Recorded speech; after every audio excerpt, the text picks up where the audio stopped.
You've had an amazing career. You're sort of retired, but now not retired. Podcaster. You were almost dead on paper. What's some advice you can give to people? My ambition, I just kind of channeled it into the people around me. And I decided I was going to let the success be the side effect instead of the goal. People make the mistake of thinking that, hey, it's company first and the employees second. What I had was so rare. They said, look, we broke it up as best we could. We have no idea if it'll reoccur. 8 years later, it reoccurred. I don't take anything for granted, not even the ability to speak. There's nobody in my life that has a victim mentality. At the end of the day, no one's going to care more about you than you. Doesn't matter whether it's, the doctor's not paying attention to my CT scans or whatever. Like, no one's going to care more than you will about anything. I would love to be able to say, oh, and then we changed their lives and they stopped being that way, but it's something they have to really work on themselves. I don't think another person can change that mentality for you. If you are not truly committed to showing up, putting in the work, and getting through the messy middle where you're like kind of gaining traction, but it's not happening as fast as you want to get to that other side where things start to really climb, then you're not the right person. Okay, today we are joined by the incredible Dave Guttman. Guttman. So Guttman is, I get confused with him all the time. When I lived in Miami, he's like, he owns a bunch of the big restaurants. Oh yeah, he's the nightclub guy. Okay, we're redoing that. I give him my credit card, like, oh, Mr. Guttman. So now I'm like, that's not me. Yeah, you're like, okay, I am the king of Miami nightlife sometimes when I want to be. When it's relevant. Guttman, okay. You are the CEO of Titan Arc. President of Titan Arc. But more importantly, you've got an incredible business story that has led you to being a great podcast host. Your show is awesome. Thank you. And you said it's one of your favorite things that you're doing right now. You just did a TED Talk, which is super cool. And you, when you were 24, you just shared that you were misdiagnosed 3 times and given 6 months to live. So there's a lot of things I'm sure that led up to this, but let's start with that because that's insane. Yeah. So honestly, like the 24-year-old version of me, like to say I was intense, like I don't know if I'd even be friends with the 24-year-old version of me. Like I was a little bit psychotic. I was a Division I college wrestler. Like I was, so focused on my career and everything like that. And then at 24, so I was on a consulting project in St. Louis. So I lived in Chicago, but I was out of town. So not going to see my normal doctor. I just thought I had bronchitis. So I go to the doctor and he's like, gives me antibiotics, I don't get better, orders a chest x-ray, calls me in right away. Like, I don't even think anything could be wrong with me. I'm 24, I don't drink, I don't smoke, I'm literally the healthiest person I know. And he's like, I'm almost certain you have stage 4 cancer. And I'm like, don't be ridiculous. From an x-ray? And he's like, I was a thoracic surgeon for over 30 years. There is no benign condition that presents this way. He goes, you can't have a mass the size of a softball in the center of your chest. That's why I was having trouble breathing. It was pinching my trachea shut. Oh my gosh. So he's like, there's no way it hasn't metastasized. He's like, look, obviously you need to get a second opinion, get a CT scan, all of that, but like, it's not looking good. And then I got a second opinion at Barnes Hospital, which is the best hospital in St. Louis, with the head of oncology, so not like some junior guy. Yeah. And then I remember when I told my dad and my mom, when my mom's like, it's not cancer. I can't handle it if it's cancer, so it's not cancer. I'm like, thanks, Mom. My dad's knew like one of the head nurses at Memorial Sloan Kettering, which at the time was probably the best cancer hospital in the world. And so she gets me in with the top oncologist, like fly there a week later, and he's like, get your affairs in order. And I'm like, okay. Like my head was spinning. But can I curse on this? Of course. Okay. Whatever you need. So the mindfuck of the whole thing was when they went to go take a biopsy, because they said they were a little bit nicer than this, but they basically said, look, we're going to try some experimental shit. It's not going to work. You're going to die anyway. Like they said it nicer, but that's basically what they're saying to me, because there's just no way that it's this massive and, that it's not game over. So anyway, so when they go to take a biopsy back at Sloan Kettering, it's supposed to be a 30-minute procedure. I'm in the operating room for 3 hours when the surgeon finally comes out. My parents are freaking out. And he's like, look, as soon as I got in there, I could tell it was a cyst and not a tumor. So I basically, was trying to break it up and drain it as best I could. But he knew immediately it wasn't cancer. So, but because I was on the operating table for 3 hours, I had to stay in a cancer hospital for the next day. Everyone around me is dying. Oh. And so like the worst survivor's guilt you can imagine. In fact, the guy in the bed next to me just had his leg amputated with bone cancer. And he's like, hey, what are you in for? I'm like, I'm going to be just fine. Like, it freaking messed with me. And so it changed the entire trajectory of my life. I don't think I was a bad guy before that. A little intense, maybe. But people say they don't sweat the small stuff. Like, I really don't. As long as I'm not dying and my daughter's not dying, everything else, pretty manageable. I mean, that's a definite perspective shift. That's so crazy. Yeah. I mean, you're thinking this is the end, and It is. In fact, in my TED, one of the things that was kind of cool about it, so there was this guy, what I had decided, because here was the thing that really messed with me. I'm like, okay, if I die tomorrow, other than a few people, friends and family being sad for a little bit, like it will not have mattered that I lived. And that really bothered me. I'm like, okay, so I'm like, if by some miracle I survive, like I'm going to try to find a way to make my life matter. And I had a grandmother that was just a wonderful human being. And what I noticed about her was like, she left everyone she found better off than she found them. Just like, one of the most positive human beings ever. And so I started to think about, well, who had really impacted my life in a positive way? And there was this guy, his name was Mike Hess.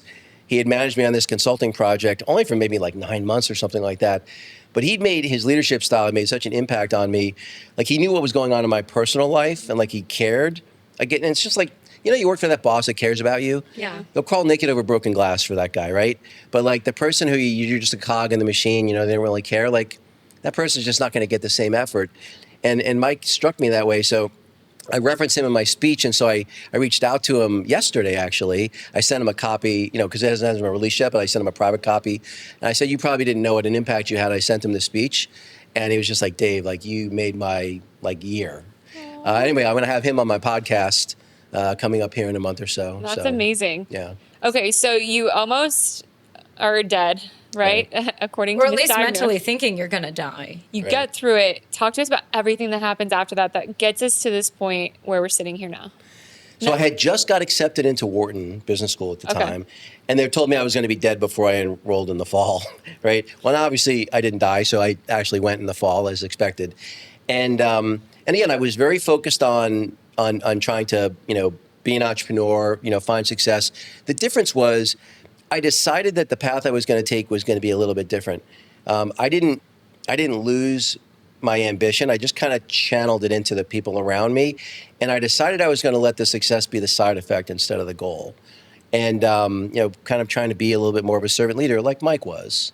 And, man, not only did I think it get me a better result than I would have gotten, because I think people make the mistake of thinking that, hey, it's company first and the employees second. One, I don't ever think of them as employees. I think of them as coworkers, right? People that I'm working with, Absolutely. not that are working for me. I serve the people that I lead, not the other way around. But the other part of it is, I think that I get a better result. My fiduciary responsibility is to make the company be successful. But I actually think the best path to do that is by focusing on the people first and the company second. Because I know that if I take care of the people, they will take care of the company. Absolutely. But people agree get it more. backwards, and they think that, you got to look out for the company, and if that means you got to, screw over a few people, so be it. I just don't work that way. Yeah, I don't either.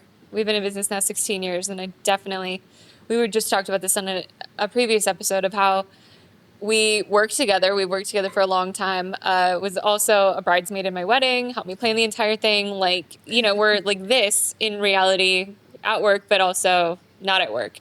And a lot of people think, oh, business is just business. Like it's supposed to Well, be. that they can't merge well together. Exactly. I'm like, no, I care about her kids. I get them gifts for all the holidays and all that kind of stuff. And that's, to me, what normal working is, right? Like, I love to know what everybody's up to on the weekends. Like, it shouldn't have to be so buttoned up and impersonal, if you will, right? Well, I don't have to be friends with every single person I work with, but I have to like everyone I work with. Like, I 100%. can't dislike someone I work with. I feel like it just doesn't work. Yeah, it does not work. And at the end of the day, I don't even consider it work. I probably work 70 to 80 hours a week between all the things I have going on, but none of it feels like work. I only work with the people I like, doing things I find interesting, and then it doesn't really feel like work. Yeah. But I actually think, especially if your career is going to be a big part of how you spend your time, not having a lot of those people be your friends is a mistake because, and people say, oh, it's hard to mix business and pleasure. I don't think so. I really don't, because ultimately, I've had people that are my friends that work for me that maybe they think they want this role that I don't think they're ready for. Mm-hmm. I'm not doing them any favor by giving them something they're not ready for. And I'll just have the honest conversation and be like, hey, look, I don't think you're ready. Here are the reasons why. I think once you've accomplished these things, then I think you will be ready. And I'm happy to have that conversation. How is that received? How do they receive it when you're... I think so long as it's delivered with empathy and honesty, it's always received. I've never once had it received badly. Well, that's good, because I feel Yeah. like some people might find it to be a difficult conversation to have, and then it might have some type of impact on the personal friendship side. Let me say it this way. I think what a lot of it comes down to, though, is curating the people that are in your life. Like, there's nobody in my life that has a victim mentality. I guess one of the things I just can't stand is the victim mentality. And so, since those are not people that I would hire anyway, that is generally received pretty well because they understand where I'm coming from. They're like, well, I know Dave wants the best for me. I'm certain of that. So if Dave is saying this to me, it must be true. That's good, because I don't feel like No, I it's love that. always that way. We've hired people that at the beginning we didn't see the victim mentality, but then it became abundantly clear that that was the way that was their operating system for life, right? That was their iOS, if you will. Right. And I would love to be able to say, oh, and then we changed their lives and they stopped being that way, but it's something they have to really work on themselves. And you can't, I don't think another person can change that mentality for you. Like It's almost impossible. And I mean, I will say that too, and I'm embarrassed. I'm turning 60, and I've only come to this conclusion here in the last couple of years. I'm embarrassed to admit the two number one characteristics I look for, whether it's in a friendship, someone I'm going to work with, even a vendor partner, whatever it might be, curiosity and humility. Because the people that are the most curious will eventually be the smartest people in the room. And the person that's humble is not emotionally invested in being right. So you take it someone like a Jordan Peterson or a Sam Harris, people that IQ-wise are way smarter than I am. But they have blind spots you could drive a truck through because their persona, their identity is being the smartest person in the room and being right all the time. I like being right as much as the next person, but I'd rather be happy than right, given a choice. I know a lot of people that would rather be right than happy. I feel like that's a good gosh. portion of people. Like, being right is more important. The face is flashing through my head right Yes. now. Yikes. Well, that's why the humility is so important, because if someone's humble, look, I always say I have very strong opinions, loosely held. I could be convinced like that I'm wrong. The assumption I'm making that's incorrect, the piece of information or data I don't have, and I'll be like, and I'll even be like, oh, damn, I thought I had that right. What's something that you were like, I am right on this, I'm right on this, I'm right on this, and then you were proven to be wrong, and you were like, okay, wow. Something big that you think a lot of other people probably Wouldn't own up to? maybe like suffer from, right? Where they're just like, I know I'm right. Well, I will tell you that, so I'll give you one professional, one non-professional. The professional one is, I used to think that leader was the person that was, more of the taskmaster, right? And that's how I led before my whole misdiagnosis thing. And then I came to realize that's the least effective style. Right, that ultimately, if I want to get the best from the people around me, the best way to do that is for them to be like, one, that they know that I absolutely have their best interest in mind, that there's nothing they can't come to me with. I want them to come to me with not just problems, but whatever their cursory solution might be. But ultimately, that I'm never punishing the person. To me, it's just about the behavior. It's about the actions. And at the end of the day, I'm trying to find solutions. And I think that so long as you can, be that servant leader. So I definitely had that wrong initially, and I had a pivot. Again, I've been an athlete my whole life. I was a Division I college wrestler. Mediocre. Got my ass kicked. Got my ass kicked a lot in college. I'm not going to lie. But anyway, but I overtrained. Like, now. I do exactly the opposite. I'm able to shrink my total exercise time down to like 80 minutes a week. Okay. And I'm pretty fit. Oh, yeah, you're very fit. I mean, obviously, proof is in the pudding. We see. Yeah. That's really, really cool. So you've really learned how to optimize that. I have. And I mean, think about it. Even think about like the food pyramid, right? It's all backwards. Like what we were told is completely the opposite of what's actually healthy for you. And again, that's the other thing I remind myself is there's almost nothing I haven't been wrong about throughout my life at some various stage. So how can I be so sure I'm right now? Like, you've got to remain humble and be like, I think I'm right, but I could be wrong. And I think that open-mindedness to being wrong is what allows you to take in new information. And that's what's necessary to be successful ultimately. I could not agree with that more. So how'd you get started with your podcast? Honestly, it was just a bizarre confluence of circumstances. I was living in Miami at the time. Okay, so you and Dave Guttman are good friends then, right? We are. I wish. Have lunch once a week? No, I've never met the man. I've never met the man in person. Apparently, we've almost crossed paths a few times. In fact, now that you say that, I need to get him on the podcast. You probably should. But so I was CEO of a foreign exchange prop trading company at the time that was headquartered there. And the thing about that industry that's a little bit unique is, one, there was hundreds of companies in that space, most of which are run by kids, like 20, 22, whatever. And at the time I was 57 or something like that. And so, and there were a lot of companies that were going under because they were being run by people that didn't really know what they were doing. There were a lot of companies that were going under. A lot of people were losing their money. And so my marketing team said, look, because you're old, we need to get you in front of the camera and trying to help calm people. And again, I didn't have an Instagram account. I didn't have a Twitter account. Like, I barely knew how to spell social media. So they created the accounts for me, and they started posting for me, and they got a lot of traction. They're like, everyone is loving your content. And again, I've done plenty of public speaking, so I don't feel comfortable in front of a camera. That's not the issue. But podcasts never crossed my mind. And then they had me go on a couple podcasts. They had me interview a couple people before I even had a podcast. And the studio where I was recording it, he had a podcast, and he was like, Dave, you really should do a podcast. Like, every time I listen to one of your podcasts or, one of your interviews, I learn so much. He's like, you really should think about it. I'm like, Raj, don't be ridiculous. And he's like, well, come on mine as a guest. So I went on his. And then after, he's like, Dave, you're doing a podcast. And so he convinced me to do it. And I have very few regrets in my life. But, man, if I could go back in a time machine and 5 years earlier have started a podcast, it's one of the few things I really missed. I should have done it sooner. What is it about it that you enjoy? So there's a few things. One, I think that if you do your preparation well, like, I feel like if I've done it right, I would say 75% of the time when I've done when I've had someone on my podcast where, they're fairly experienced, they've been on, say, 10 or more podcasts, roughly 75% of the time they'll say to me, that's the best one I've been on. And the reason is, I feel like if I do my job, I've shown the best version of them they could possibly be, right? I always tell them, anyone who comes on, hey, you'll see the raw before. If you want to tweak anything, said something you didn't like the way you said it, you want to edit it out, no problem. My job is to make you look good. Now, I want it to be authentically you, but the best version of authentically them, if you will. Yeah. And so that's what I really try to focus on. And because I think I've done a decent job of doing that, I built real rapport with the people that I've had on, because they're like, wow, like, thank you for that. I remember I was just at a longevity conference in San Diego, and one of the guys I'd had on my podcast, he was the CEO of this longevity company, and I'd had him on, and I was meeting some of the people at their booth, and they were like, oh man, your episode with Robin was amazing. Like, I learned about things that, I've known him for 20 years, and I learned stuff about him I didn't even know. And I get that a lot, which is people that have, even like their family members that have known them, will learn things about them, or they'll come up that they didn't really know.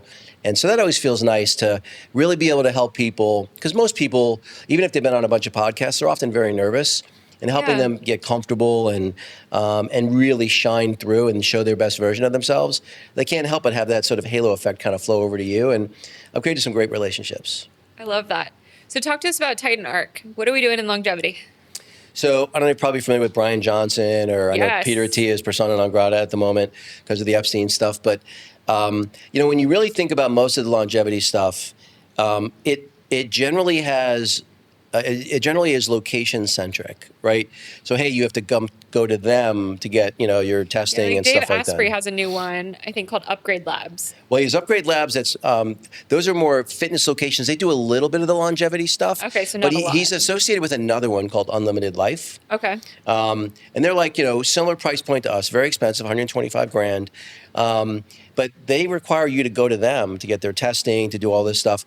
We go to wherever the client is, because ultimately we want to look at everything, like their sleep hygiene. So we want to see their bedroom. We want to see their blackout curtains. We want to see where they go shopping, their cupboard, what's in there, what are they cooking with, even, everything. Mm-hmm. So we look at everything you could possibly imagine. We do unlimited testing.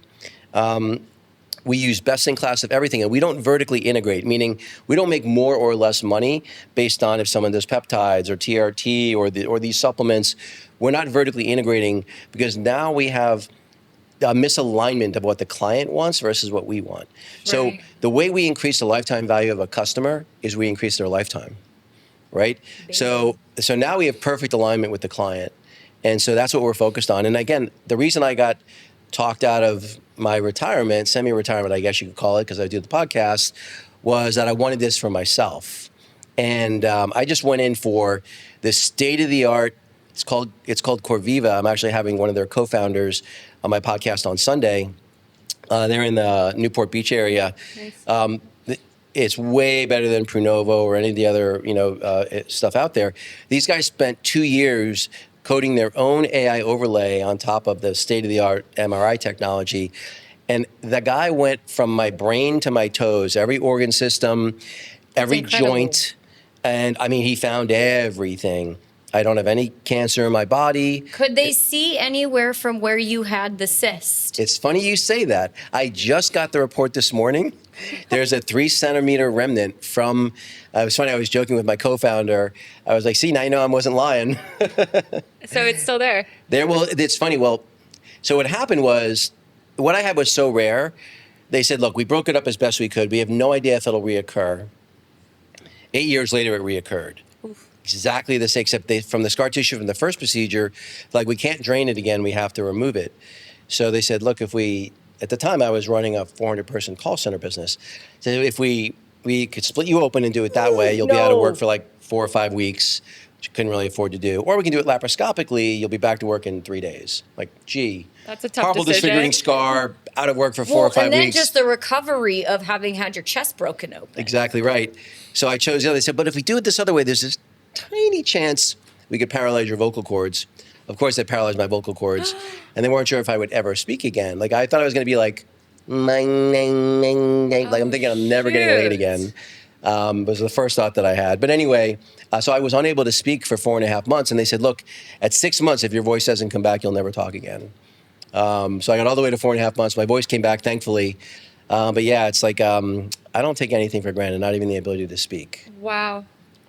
Gosh, that's insane. My mind is blown by that because that was not where I thought that was going to go. Okay, Yeah. so you're in the longevity space. Have you Yeah. been in this space for quite some We time? literally just launched, raised our first capital, brought on our first client, literally like 3 weeks ago. Okay, So but we prior just- to joining this guy in building this business, were you really into that stuff before? Myself, yeah. So I have my own. My wife and I are minimalists. Pseudo minimalists, I'll say. But we have our own sauna that we travel with. So whenever we move somewhere, we always say we have an infrared sauna in our apartment, red light therapy. Yeah. So yeah, super into the longevity stuff. Okay, I love that. So I want to play a little game where we ask you your hot take on different longevity things that are really popular right now, and you can just give us your honest opinion. Lay it on me. Okay. Peptides, orally. Peptides. Yeah, but there's so many peptides. I feel like we have to be more specific. Like the GHKCU. Do you do that one, the copper? GLP-1, stuff like that. Like Yeah, okay, let's do Ozempic. GHKCU. I'm taking that. So let's see what he has to say. About GLP-1, stuff like that. GHKCU. Do you know that one? Well, actually, I haven't heard of that one. No. Okay, that's the copper peptide. It's good for skin and stuff. Oh yeah, So is that more women more likely to? No, men too. Men too. Okay. Yeah. It's great for, I guess, muscle recovery as well. But Okay. what's your hot take on GLP-1s? So I think that the problem is, and it was funny, it came up with the when I was meeting with the founder of the MRI company, they see significant muscle loss of their clients on GLP-1s, like 20% muscle loss in like a 6-month period of time. That's massive. So the reality is, in order to retain muscle mass, you've got to make sure you're taking in enough protein, which is really hard to do on a GLP-1, Right. and make sure you're doing significant resistance training. So you can retain a lot of the muscle if you can do both of those, but very, very few people are able to do it. So, but if you're, say, obese, right, and you decide to go on one of these, you probably didn't have a ton of muscle to start with, right? Well, it depends. Believe it or not, like people that are overweight, they have a lot of lower body muscle because they're having to carry their weight. Okay. Like their legs, they have quite a bit of muscle mass in their legs and calves and things like that because they're having to carry that weight around. Okay. I mean, that makes sense. But here's the problem, right? The problem is, let's say that I drop 20 pounds, right, and let's say half of it's muscle, and then I gain 20 pounds back. The 20 pounds I gain back is 100% fat. Right. So then I lose another 20 pounds, and then I gain 20 pounds back. I now have 20 pounds less lean muscle, though I weigh the same on the scale. I just dropped my metabolic rate enormously because I have 20 pounds less of lean tissue to help with my metabolic, burning of calories. So that's the yo-yo effect that people really underestimate. I have an older brother. In fact, the reason I moved out to Arizona, I have an older brother that's, really heavy. He just turned 63. And I was really worried about him, like, the fact that he hasn't had a cardiac event already is kind of a miracle. But he thought about it. He seriously considered going on a GLP-1, and he decided not to. And I think that's probably the right move. Really? I think that if you can lose the weight without it, and I know that's non-trivial, I think that's the better way to go. I think if you are going to do it, you have to be just maniacal about making sure you're taking in enough protein and that you're doing that resistance training like on a regular basis. What about Oura Rings? So I have an Oura Ring and I have a Whoop, right? I think the Oura Ring from a sleep tracking standpoint is bad. Ooh. Yeah, because it shows I can't sleep more than 6 hours, and it shows 2 hours of restorative sleep, and my Whoop shows 3 hours. And I like it, even the total sleep time on the Oura Ring, it's just wrong. And so I think the Whoop's more accurate when it comes to measuring sleep. With that being said, I think anything's better than nothing. But I think that there's a lot of calculating things like your steps and things like that is totally fine for stuff like that. But So how do you take your data from your Whoop and your Ring and apply it to what you're doing for longevity? So I'm using a relatively simplistic approach. Really, the only thing I'm probably going to stop wearing the Oura Ring because I'm just not convinced about their sleep analysis. I really wear the Whoop mostly just for sleep. Oh, So okay. I don't really use it for anything else because I don't really care about my steps. I know my exercise regimen is pretty Is what it structured. is, yeah. Yeah. So I'm actually more focused on trying to increase my VO2 max, trying to increase how many unbroken push-ups I can do, things like that. So I have certain things that I use to measure, how I'm progressing. And so, like for me, like I'm trying to get my VO2 max back over 60. And if I can get it over 60, being over 60, VO2 max over 60 would put me in the top 2.5% of 25-year-olds. That's amazing. That's really amazing.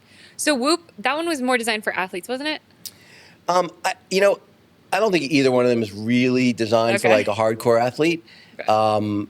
I think that, quite frankly, if you want to really look at things closely, like your zone 2 cardio and your heart rate variability and things like that, that's the other thing. I don't think the measurement of the heart rate variability is particularly accurate. I think using a chest strap that's really good at that kind of, I agree. They lack the sex appeal. So uncomfortable. But they're not as they're not as comfortable, but they're more accurate. Okay. I mean, that does make Is sense. it because on your chest, so it's reading off of your heart versus like your forearm pulse? Yeah, it's measuring the actual heartbeats versus the venous version of it, right? That's what this is looking at. It's looking at the blood flow in your veins and arteries. So.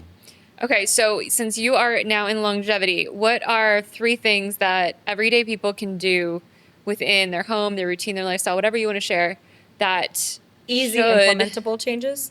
Ideally. I mean, if you're like, hey, you need to move out of your house, like that's not easy, but you know what I mean? So I'll give you an easy one. I think I bought it on Amazon for $10, this sleep mask that's super comfortable. So like, it's carved out where the eye, so it doesn't even, when you're wearing it, it doesn't even feel like you're wearing something. Okay. So it is like perfect, complete darkness. Doesn't even matter whether I have blackout curtains or not. I can travel with it. In fact, I have 3 of them. I have one I use for meditation, one that I keep in my bedroom, and one I keep in my backpack for when I travel. So so to me, a sleep mask, you will get better sleep. I love sleeping with my sleep mask. I don't have like a fancy one. I just have like the one that they give you when you fly first class, you know, like the cloth one. Right. But I am like psychotic about the dark. And my husband's like, you're so weird about this. I'm like, it has to be cold. It has to be dark. Like nothing can mess with my sleep. Like I'm weird. So I'm glad that you're corroborating that. What was my other? See, I'm like the cold eye mask kind of person. Like it needs to be in the freezer and then put it on when you go to bed and you just like freeze yourself to sleep. That's really weird. Oh no, especially if you're I've a never heard migraine of prone that. person. Oh, it's the best. I'm going to try it now. Try okay, it. what else? I tell you what, can we you'll do? love it. Don't eat at night. You know what I'm saying? Like, don't eat within 3 or 4 hours of going to sleep. Okay. It's funny. I'm carnivore and I just eat 1 meal a day. I'm actually, and I basically fast for 23 and a half hours a day. I usually eat, in a 30-minute window, usually between 5 and 7, right? But I think what I'm going to do is I'm going to move my 1 meal to the morning, like, more like 10 o'clock. Really? Why would you shift it? Again, I think the further away you are from the time you go to sleep, Got it. the better it is for you metabolically. That's good to know. Yeah. And Okay. I will say, I think it's different for women than men. I think for women, like my wife, when she's tried to intermittent fast, like she does not feel good. Yeah. I think women, it's much more common that, eating 2 or 3 meals a day, I think for women is probably better. The smartest entrepreneurs don't just create businesses, they create content that scales them. At PS Studios, we work with high-level entrepreneurs and creators across the country. Some fly in every month to shoot with us in sunny Scottsdale. Others send us their raw footage and we turn it into scroll-stopping, authority-building content. From filming to editing to distribution, we handle it all. Done for you. Turnkey content that grows your audience, elevates your brand, and keeps you top of mind. Leaders don't wait, they create. Schedule your call today.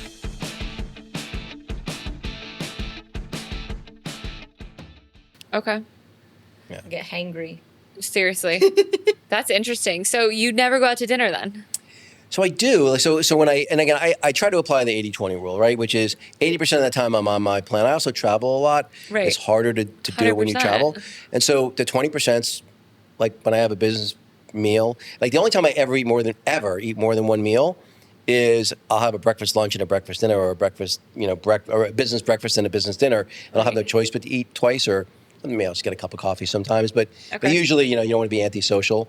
Of course. Right, so because people are weird if you don't eat and it's an eating type of environment. a little bit. Yeah. And there's that social aspect that I miss too. The other one, that's fairly obvious is alcohol is not your friend.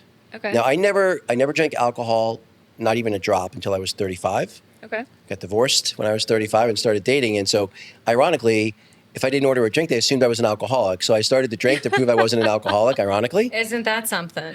That's Yeah. hilarious. And I'm a social drinker, so what I've decided to do, I know a few people have emulated this, is I've decided to use drinking as currency. So what I do is I only allow myself 6 days a year to drink. Wow. Okay, so So- you're really using it optimally. And then what I do is I let my friends know that. So like if let's say I remember I had a friend that was going through something, and so we were having a night to drink together, and so he knew I was spending one of my 6 days on him, if you will. And so there's value in that. Exactly. That's why I say I use it as currency. So last year, if I'm being honest, I ended up doing 9 days. Okay. The goal was 6, but I did 9. This year, I think I'm only got 3 in. So I said, we'll see if I make it. So we'll see if I can do it for 6. What was this year's goal? Just 6? 6 again. Okay. Yeah. Okay. So talk to me about why you decided to live in such a regimented way. Like, you probably have not always been this way, right? And I've always been this way. Really? Even when you were Well, you younger? have to understand. So, like, I was a wrestler all through college. like So you had to always I was make cutting weight. I was Yeah. in college. I was cutting 22 pounds a week to make my weight class. No, were you cutting it by water? Like the It's all spitting water. in the You strain water the water out of bottle your and all system. the Yeah, trash you're bag rigging. I running? mean, I lost 12 pounds in 3 hours before. That's insane. So it's not healthy How- for you. It's I not was gonna good for say, you. there's no way that can be you're good not for your happy. body.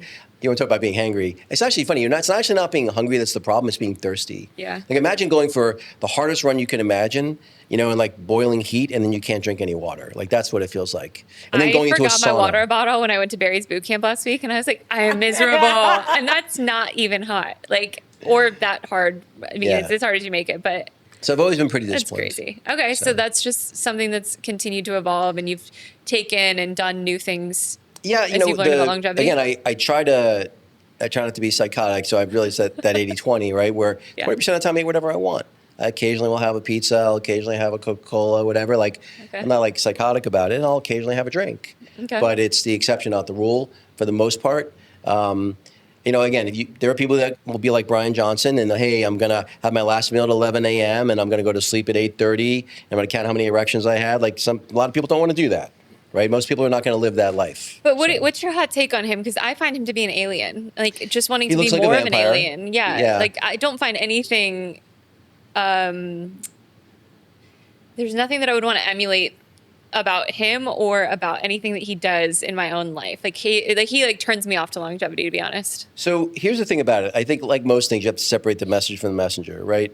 So Yeah, it's very are a hard, lot of there are a lot of things that he does that have value. Like some of the studies he's done on ketamine, on sauna usage, I have found real utility in, right? But I'm also not emulating what he's doing.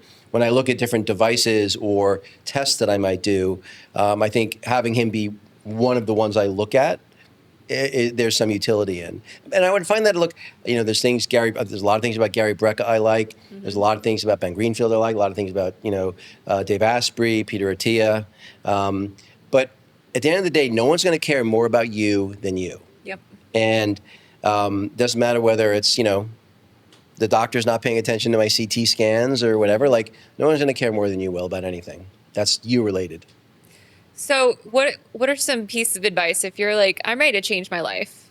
You've had an amazing career. You're sort of retired, but now not retired. Podcaster.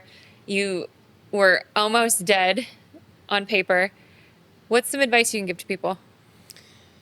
Well, we talked a little bit about before, remaining curious and remaining humble. I think those things are critical to having sort of a happy, well-rounded life. And I think that it's common that people that as they get older, hopefully you have a little bit more wisdom because you have more life experience, more pattern matching, whatever.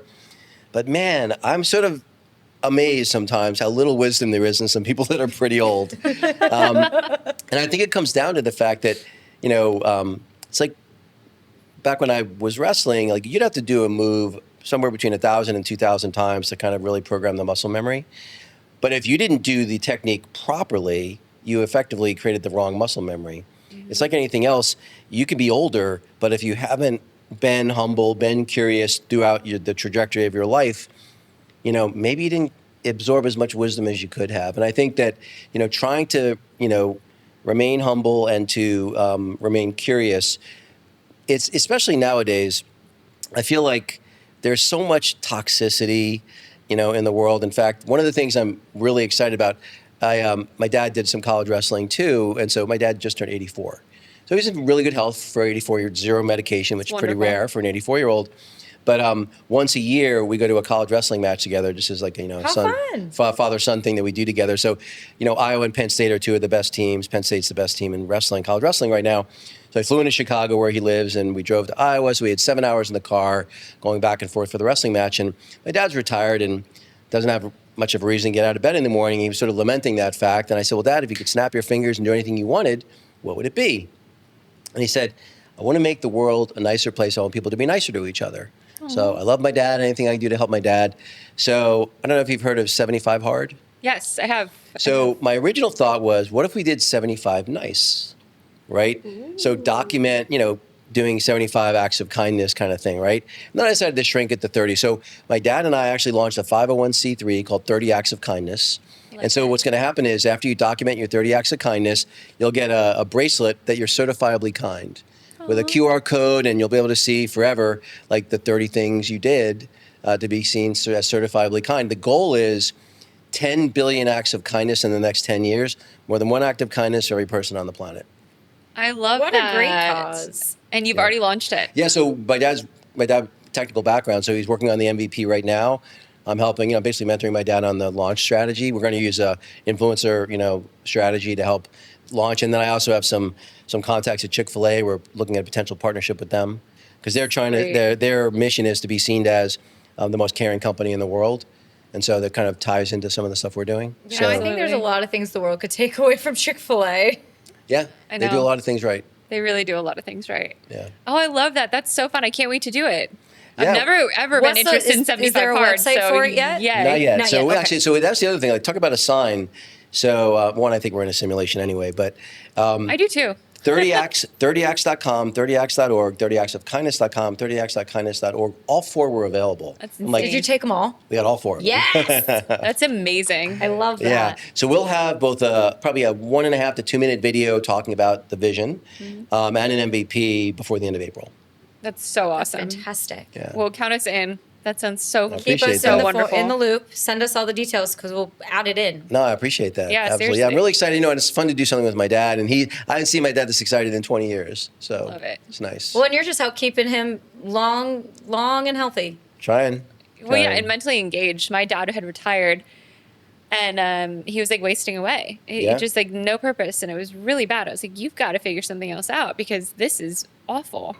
And so he now has a part-time job. He's working on a little passion project, and it has been night and day. But when you lose that purpose, and I'm not saying that work has to be everybody's purpose, but you can find other things that give you the reason to get out of bed. Well, it doesn't have to, I mean, again, like you can call it work if you want to, but yeah, for him, I don't think it feels like work. When I'm doing a lot of the stuff I do, I'm going to masterminds, things like that. I mean, technically it's work. True. Going to a conference, technically it's work. But again, I'm spending time with people I like, doing things I'm interested in. Yeah. Which is the best way to spend your days, hands down.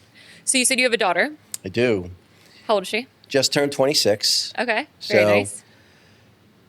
I'm my own harshest critic with the exception of my daughter. She is my harshest critic. Is she on the same longevity plan? She's pretty healthy and fit, but she's more just, managing her lifestyle. She's not quite, because she's not thinking as long-term as most 26-year-olds don't. Right. But yeah, I think she appreciates the fact that I'm trying to stick around as long as I can. Well, she's probably getting some good insight from you and what you're doing.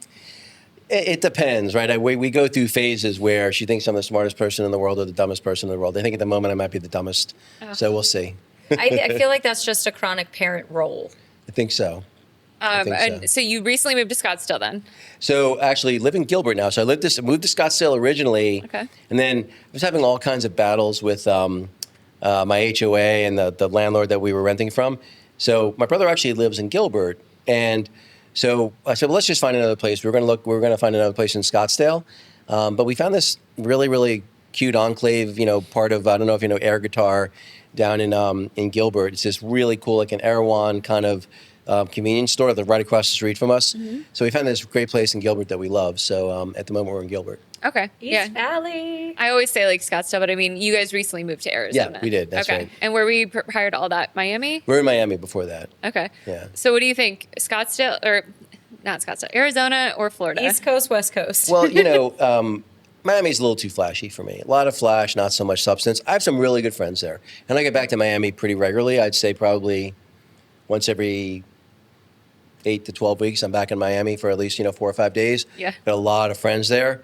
A lot of people that I mentor, entrepreneurs are there. And so I really enjoy getting back to spend time with them. But I like Arizona better. I will say the one thing that I'm a time zone challenged person, and living in a place that doesn't recognize daylight savings time has completely fucked me up. So you just have to tell people when you schedule stuff, I'm Pacific right now, right? Don't ever get stuck in the Mountain Standard time zone trap because that screws everybody else up and then all your meetings get messed up. So second you switch, that the hard way. Pacific. And then when you switch again, mountain. And that's the only way to live. That's what I've learned because when I came from the East Coast too, I was like, what is going on over here? That's so funny because I was here and I moved to the Midwest and I was like, what is daylight savings? What do I do? Yeah, it's weird. It's taking a little getting used to, not going to lie. I really wish Donald Trump would get rid of that. He promised he would. And I'm like, I'm waiting for the easy campaign promises to come through on that one. Yep. Okay, so you do mentorship. Mm-hmm. Talk to us a little bit about that. How did you get into mentoring? What are some of the biggest takeaways that someone can really expect if they're working with you, for example, as a mentor? So, it's funny. I originally had thought about it differently. So it used to be I would just mentor people that worked for me when I was running companies, right? And that's most of the people I've mentored over the years would fall into that category. Now the people that I'm mentoring, they're really just, entrepreneurs, mostly CEOs of, early stage businesses. And I'm very, very picky. Like I have to really genuinely like them as a person. And I don't necessarily have to love their business per se, but it can't be like a negative. Like, I don't want it to be gambling. I don't want it to be, OnlyFans, all that kind of slimy OnlyFans stuff. or alcohol or stuff like that, or stuff that's has some negative connotation to it. But other than that, so long as they're excited about it, I can usually get excited about it. And like one of the guys I started mentoring when he was 17, he dropped out of high school at 15, got his mom to. He was only a school teacher with making no money. Got a $5,000 credit card. That's how he bought his first AI agency model. Started an AI agency. Now he's making high 6, low 7 figures, and he's just turned 18. That's insane. Wow. Yeah, but it's really I really try to focus on those guys that are really, really push hard, but they're really coachable. To me, it's the coachability that I really look for above everything else. Which doesn't mean they have to take every piece of advice I give them. Right. But I want them to do it. They have to at least listen to it, And again, when you're dealing with people that are really intelligent, it's harder to find that person who's as coachable. Given the fact that I'm triple his age, probably helps a little. Like, okay, this guy's seen the thing or two. But ultimately, you'd be surprised. I mean, and there are people that are in their 40s and 50s that I've tried to mentor, and it's impossible. because they're like, kind of stuck in their own way Yeah. and how they do things. They're not willing to kind of change and Or pivot. yep. yeah. Yeah. No, I mean that makes sense. If someone's looking for a mentor and they're like, oh, they see this episode and they think you might be right, is there certain things that you're looking for? Yeah. Are you even taking on anybody else? So it depends. So I was funny. I was. It's only happened to me here in about the last 5 or 6 months where people have like come up to me randomly, like, "Oh, I saw your podcast episode the other day," which was shocked me. Like honestly, like really. So awesome. I know, but so I was actually in West Palm for a longevity conference, and I get this random text message from a phone number not in my phone saying, "Is this Dave Guttman?" I'm like, "Who wants to know?" And he's like, "Well, someone who wants to meet Dave Guttman." I was like, "Dude, you're gonna have to give me more than that." So he had, I guess I still had one of my social media still said I lived in Miami. And he's like, "Oh, you're here in Miami. And I just wanted to see if I've been watching your content, and I just wanted to see if you'd spend 15 minutes with me." And I said, "Well, as coincidence would have it, I'm in West Palm, so if you want to come up to West Palm, happy to grab a drink or whatever, grab a cup of coffee, whatever." So he came up. We spent about 2 hours together. Really really nice kid, and now I'm actively mentoring him. That's So so it's cool. like, but like really good guy, open minded. Came like, "Hey, how can I help you?" Like, don't worry about that. But the fact that he even asked, Yeah, it's thoughtful. like the kind of person that's that seems like they have a decent moral compass. Yeah. They got a decent moral compass. There's some real ambition there, and they really are trying to focus on something they're passionate about. Then I can usually get pretty excited about it. That's really cool. Yeah. I love that. I always feel like the right people find you in the right ways. You know I what I think mean? so. And I've gotten better at I've gotten a lot better at screening the wrong ones out. Yeah. So Practice definitely helps make that a little bit more perfect. pattern matching, yeah, definitely helps over Pattern time. matching, yeah, absolutely. That's something her and I think about a lot, actually, when it comes to clients. Of, hey, this one's showing some tendencies just similar to, A or B or Susie from the past. It's like, let's file that away. If one more thing happens in that arena, this is probably not going to be the right. Well, I tell people that as a general rule, you should be firing 10% of your clients every year. As a Oh. directional rule. Again, everyone's business is a little different. Yeah. Sure. But man, the squeaky wheel, if you really look at the bottom 10% of your clients in terms of, least amount of revenue, most amount of headache, Those two things always go together. they do. I've watched a lot of episodes on that, and I'm like, you're so right. Every time somebody says that, I think about it. I'm like, yep, every time. Well, and here's what you do. The way you fire them is you raise the price until they leave. That's brilliant. So- I mean, it can be that easy. Can't It really is. I also have a construction handyman business, and we've done that to some just to Yep. move them on down the See you road. later. Yeah. That makes sense. Yeah. Okay, so if somebody would like to get in touch, Talk longevity, yeah, mentoring. any of the great things that you're doing, watch your podcast, where can they find you? So I'm basically at Real Dave Guttman as my handle at pretty much every social media. That's my YouTube channel. That's my name on X. That's my name on Instagram. I would say, if you go to my YouTube, is probably that's where I have all of my podcasts. And I do two. I do one that's longevity related called The Business of Wellness, and then I have the David Guttman podcast that's more general business. Love it. Yeah, and I did release 2 a week. Every Tuesday, a David Guttman podcast episode. Every Thursday, a Business of Wellness podcast. It's great. I love it. I love the consistency. We love to see that when it comes to people doing shows. I hate when they're like, yeah, I do one a month. I'm like, that's not a podcast. Well, you heard the stat, right? I think it's like 80% of people that launch a podcast do 4 episodes or less, and 99% do less than 20 episodes. Yep, and then they're out. And it's out. Yeah, Yep, and it's They're just like, overwhelmed. They can't keep up. That's or- why our contracts are 1-year commitments, because it's if you are not truly committed to showing up, putting in the work, and getting through the messy middle where you're like kind of gaining traction, but it's not happening as fast as you want to get to that other side where things start to really climb, Right. then you're not the right person. Anyone who's in it to be famous overnight, we try to That's weed not them out actuality. instantly. well, and even the famous part, right? Like that shouldn't be the goal. That might be the side effect, but that shouldn't be the goal. Yep. And by the way, when I launched mine, I was recording in Roger Silva. He's a close friend of mine. He has a podcasting studio in Miami called Creative Currency. Shout out, Raj. But he actually had someone in his studio that did, podcast management. They help like book guests on and book you on there, as well as all the social media management. And, they're not inexpensive. But I basically decided I was going to hire them, and I decided I wasn't even going to try to monetize for a year. Smart. And so I'm like, at a year, I'll evaluate it. And so, and I would say people, hard to believe, without me trying to monetize, I generated somewhere between 5 and 10 million in equity value in a year without trying to monetize. Talk to me a little bit about how that happened. So I met people on the podcast or through the podcast that ultimately gave me equity in their company for helping advise them. That's and amazing. in at least 3 cases I can think of, I said I'd be happy to do it without the equity, and they insisted. They said, That's no, fantastic. you need to take some equity in my company. Those are the kind of people you want to work with. Exactly right. 1,000,000%. And the reality is, I'm more engaged than I would have been. Again, I would have been Had you helpful. not. Yeah. Right. But it's like, this one business, MenuFit, like, I think we'll have a 9-figure exit.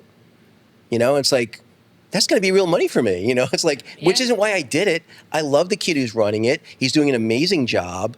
The fact that again, let money be the side effect instead of the goal. Yeah, I love that. That's actually like such a smart way too of being able to utilize great podcasting relationships. So many people are like, oh, I just need to get all these sponsors and I need to get brand deals and I need to just get YouTube to be paying me for all that. It's like, yeah, that stuff's great. But if you think about all the different ways that these relationships can benefit. Well, even your like, life. so Cole, the MenuFit guy, he has a younger sister, Chloe, who's sweetheart. She's got a clothing business, but she's running it more like a lifestyle business. So I was like, Chloe, would you come on my podcast? I said, I haven't had as many women on, and I haven't had people that are doing more of a lifestyle business. And I think that that's an important thing. You can be really successful. Success can be defined lots of different ways. It isn't necessarily some giant exit. Yeah. The fact that you can make, $500,000 a year doing something you love, like that person's pretty damn successful too. Yeah, Right. 100%. Yeah. And I also think too, a lot of our guests have talked about how success really shouldn't be defined by money. Not saying that money is not necessary. We're a very capitalist driven mindset team here for sure. But that there's so many other factors that go into having a great life. You can have a ton of money, but you could be so miserable and thus not have a successful life whatsoever. Or your health could be Right. like awful because you've spent all of your time just building your bank account. You know what I mean? Well, it's funny because people will ask me, I've never had what I would consider a holistic mentor, because I've had some people that professionally were very helpful in terms of their leadership style, whatever, but maybe their personal relationships were terrible or their physical health was terrible. How can that person really be a mentor? Because what are the trade-off decisions they make about going to their kids' Little League baseball game versus going into the office? And for me, again, partly because of my misdiagnosis, like I look at the big picture. And I don't know if you saw, the full interview or the episode or clips of the interview between Alex Hormozy and Tony Robbins, but basically, Alex Hormozy does not look like a happy guy. You know what I'm saying? No, and I went to high school with him, so. Oh, did you really? Yeah. And which, don't get me wrong, like unbelievably successful, but not necessarily the success I wanted. You hear all these people grind. If you're going to work 18 hours a week, I'm going to work 8 hours a day. I'm going to work 20 hours a day. Like, Yeah. I don't have any interest in that. I want the things that I'm doing to not feel like work. It shouldn't feel like a grind, which doesn't mean I love everything I do, but I Right. love most of what I do. No, I agree. Alex really, and I would say his wife as well, they take it to this like super far extreme. And it's like, yes, you've definitely achieved monetary wealth, but it doesn't seem like either of them are truly enjoying their lives. Do you know what I mean? With Right. the amount There's of like a content out cost there, for that. you would think you'd be able to see that kind of joy come through, and it just doesn't seem. Yeah, it really does. Missing somewhere. As opposed to someone like a Gary Vee, who seems Yeah. really happy. Yeah. It seems like he's got good friendships, good relationships. You hear the guidance and coaching he gives. He's empathetic and kind-hearted and also working really hard. But he also doesn't expect everyone to work as hard as he does. He's like, True. look, I'm the owner. Like, I'm going to make $1 gazillion. You're going to make a lot less than that. Of course, you're not going to work as hard or care as much as I do. Yeah. Yeah. Yeah. I haven't watched Gary Vee in a long time. Who are some of the people that you enjoy consuming the content of? I love Gary Vee. I love, Stephen Bartlett, the Diary of a CEO guy. I love that podcast. I would say him, Joe Rogan, and Gary Vee, and Tom Bilyeu is the other one, Impact Theory. Yeah. Those are 4 that I probably modeled my style after, some kind of combination of those, where they're always Tom Bilyeu is always super prepared. Yeah. Right? Really curious and really trying to understand what the other person has to say. and they're trying to bring out the best version. There's no gotcha stuff as part of it. Yeah. I really like that style where they're really, and that's what I try to do, which is, the people that have taken a little bit of a road less traveled, that's where the interesting observations and lessons are. It's not the person who's taking the traditional path. Yeah, that's true. Like I went to Harvard and then I got my MBA and then I Right. went and worked on Wall Street and then from Wall Street I started a business. It's like, Yeah. okay, yeah, we've heard that one before. Yeah, exactly. Not to say that there's not wisdom to be found through that path, but it's Well, in fact, I went to 2 Ivy League schools. I know there's dumbasses at those schools just like there are everywhere else. Absolutely. Everywhere. Yeah, and it's like the well-kept secret.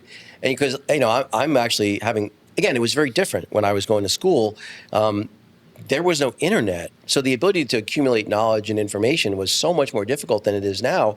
Right. Now you can get a way better degree at YouTube University than you can at Harvard. It's not even close. Truly always say that. If I could do anything going back, I had a great time at college, but I wouldn't do it again. Right. Like you can still do some continuing education classes here and there when there's something of interest. Like I've done some marketing classes through Yale, but it's not like a full-time I'm going back to school thing. It's just like, I feel like that's a blind spot for me. There's some things that I could learn in an arena. But YouTube, there's so many things at our fingertips now, but I do worry that AI is going to make this younger generation a little lazier when it comes to actually absorbing. Oh, it's going to be And way they're worse. already lazy. Yeah, I was going to say, it's going to be way worse than a little lazy. Yeah. It's going to be way worse than that. Honestly, I feel like people like us that have had to do it like a normal person. Yeah. We have this little the old school way. Yeah, we have this little window where we have the experience doing it.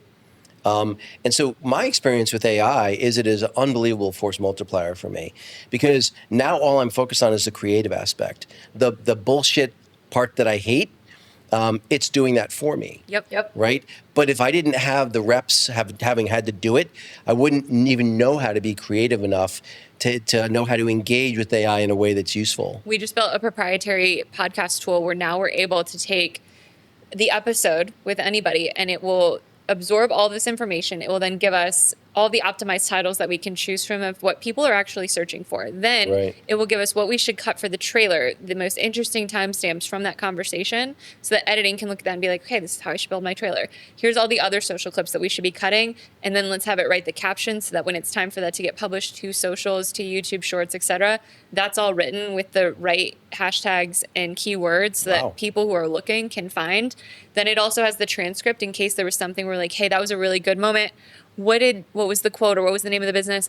Can go in, search it. And then you can also ask the AI, hey, if I wanted to pull 10 quotes from this, that would be really great to just do quote cards for socials.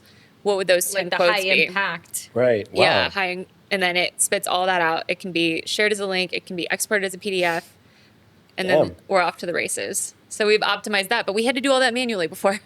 Yeah. Every one of those steps, Was we a human literally having to- had to- to go and do every aspect. So now we've been Right. able to build this thing, and it's fantastic, and it's saving us so much time. And it's getting it because people get tired. You've had a long day, Right. right? AI can always run it and generate it. And it's nice. Like when I was working on my TED Talk, it's still me, but the way I would iterate with it is I would use 3 different AI tools simultaneously. Let's say I had a paragraph where I just didn't like the way what I had written quite sounded. sure. I would feed it to all 3 and I'd say, this is what I want the listener to feel. Give me 3 options. So now I've got 9 options between the 3 AIs. And pick and pull exactly. your Pick, and then favorite I bits. feed it back to the 3 AIs. Here's what I've come up with. What do you think about this? And they'd say, well, this is what I like. This is what I don't like. And I would just iterate until I got something that I loved. It's like a great crafting tool to collaborate with and give it, I need this and this and this. And then you're just like, no, I don't like this, change this. So you kind of get to be bossy with it. But you can get it to do exactly what you want, but you have to think critically to get it to be functional. Yep. Right. It's fantastic, especially for a speech. I think that's so Oh, it's smart. fantastic. Even like we give it stuff like, here are 3 ways I'm thinking about saying it. And I would give it to 3 AIs. One AI would pick one option, another one would pick another one. They pick different answers, but they'd Yeah. have different reasons. And so, I don't think that reason's the right reason, so I'm going to discard that. Yeah. I'm still the one that's, curating and using my discernment to figure out what's Right. good or bad. It's still me. It still sounds, that doesn't sound like me. Say it this way. Yep. You know, Make it softer, make it friendlier. I'm talking to entrepreneurs versus gym rats. Yeah. Or Well, I mean, even like for legal, right? We have a contract that our lawyer has done, but then we've got another round of revisions that have come back from a client of things they want changed. Put it into the AI. Ask, hey, just highlight the things that have changed here for me from version A to version B. Saves so much time because you're able to focus on the couple of things that you need to focus on before you can get that to be a complete done document. if I were in law school or medical school right now, I'd be very nervous. Yeah. Very nervous. My tax guy, he's a strategist, so he's really, really great. But he's like, there's not going to be tax preparers anymore. Like, that's not going to be necessary because we're going to be AI who can do all that stuff. You're still going to need the strategy, which is going to be a human, and CPAs will still exist. He's like, at least I think, but it's changing everything. People are underestimating how much things are going to change. They really are. They think it's going to change a lot. And this isn't like the internet, right? No. Like, I've gone through cell phones and internet and social media and all of those things. That's nothing compared to how much AI is going to change everything. People are people usually overestimate Y2K, they overestimate what the impact's going to be. Yeah. This one, they're underestimating it. I completely agree. I hope they don't give the IRS AI to then know exactly how much somebody's supposed to be paying them and make it really intense. 'Cause that would just be sad for business Well, I think we can owners. count on the government to screw things up for a very long time. Yeah, I heard the FBI is still using floppy disks. I Wouldn't surprise me. read an article. I was like, Wow. well, that's good. Glad to know that they're still in the dark and ages. there's people in the world that would go, "What's a floppy disk?" Oh, for sure. If you were to ask Cole in the other room, who's in his 20s, I think he's 22, he probably has never seen a floppy disk in his life. My first computer was a Commodore 64, 64K of memory. And it didn't even have a hard drive. It had a cassette tape. And that's how you would save a program, is you would literally hit record on a cassette player. It would record the code. Oh, wow. And then you'd hit play, and that's how it would load. I mean, it was so old school. That's so Fascinating. crazy. I didn't know that one existed. I do Yeah. remember my floppy disk days, but yeah, I mean, we're definitely the last wave of people who had to make phone calls on their On a landline. landline phones. I had a rotary phone, believe it or not. I had one of those too, but then you also had if somebody picked up the phone, you got disconnected from the internet. Right. Yeah, once the internet arrived. When it finally arrived in the late 90s. Yep. That's right. I You get know. an AOL dial-up. Well, Dave, this has been so great. Thank you for joining us. Of course. Your story is amazing. It's impactful, and your podcast is awesome. So I encourage everybody to go listen, watch, subscribe, do all the wonderful things. And I can't wait to join the 30 days of Acts of Kindness. Appreciate it. Thank you so much for having me on.